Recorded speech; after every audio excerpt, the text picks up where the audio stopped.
Irrigation remained unreliable at the bee farm until 1910, when Arlie Bee dug one of the first irrigation wells in the entire area.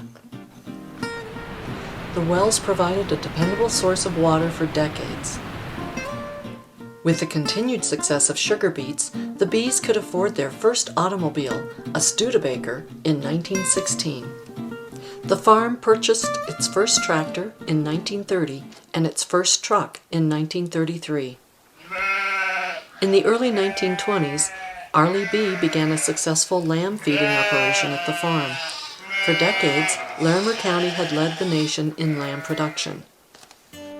Arlie and Selecta's youngest son, Francis, graduated from the Colorado Agricultural and Mechanical College in Fort Collins in 1939 and started farming with his father. Their oldest, John, served in the Army Air Force during World War II and became a decorated pilot. Meanwhile, Francis married Sylvia Soy in 1942 and built a small house on the west side of the farm. This house may have been small, but the family inside it only grew larger and larger. Francis and Sylvia had 7 children: Arlie, Viola, Sylvia, Elizabeth, Philip, David, and Arthur Robert. To provide grocery money for his growing family, Francis developed a small dairy operation from Jersey cattle his father had purchased. By the late 1930s, the bees were raising what would become the farm's staple crops, in addition to sugar beets. They raised alfalfa hay to feed the dairy and later beef cattle herds. The late 1930s also brought the farm's first crops of pinto beans.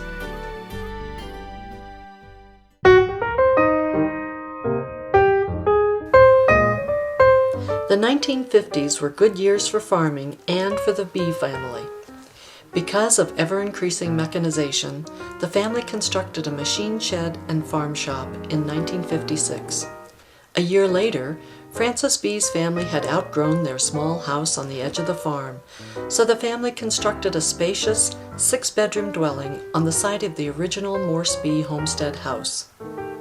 Francis Bee carefully moved the original Morse homestead and preserved it as a memorial of his family's struggles and successes. The farming operations continued to grow, and 2 of Francis's sons joined their father full-time at the farm. Another assisted part-time with the livestock. In 1971, the family purchased an additional 140 acres east of the original bee farm and rented another 300 acres. Also in the early 1970s, Limousine beef cattle replaced the herd of Jersey dairy cows. The greatly expanded farming operations demanded an even larger equipment storage shed and shop, which was completed in 1982.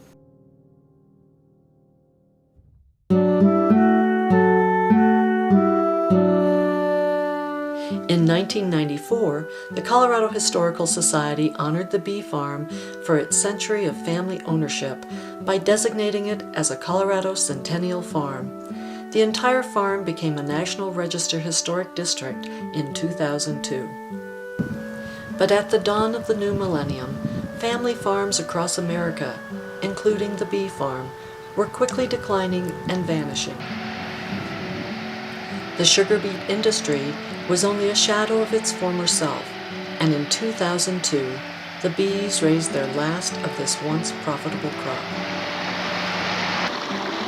At the same time, massive residential and commercial development along the Front Range drove up land values and increased the already unquenchable thirst for water.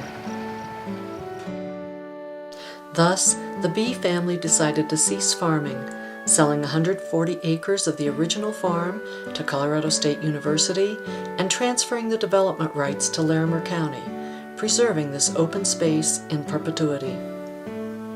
The family retained 10 acres around the original homestead to serve as a public museum, so their story could teach future generations about farm life in the Fort Collins area.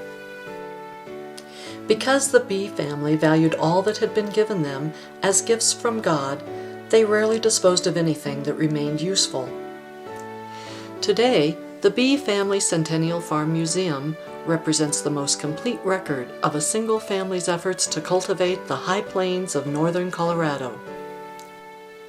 Interpreted through volumes of preserved letters, journals, and photographs, almost every building, farm implement, and artifact on this 10-acre site belonged to the bee family. And now, you can experience this remarkable place where a simple family's hard work and strong faith cultivated the land and harvested all good gifts.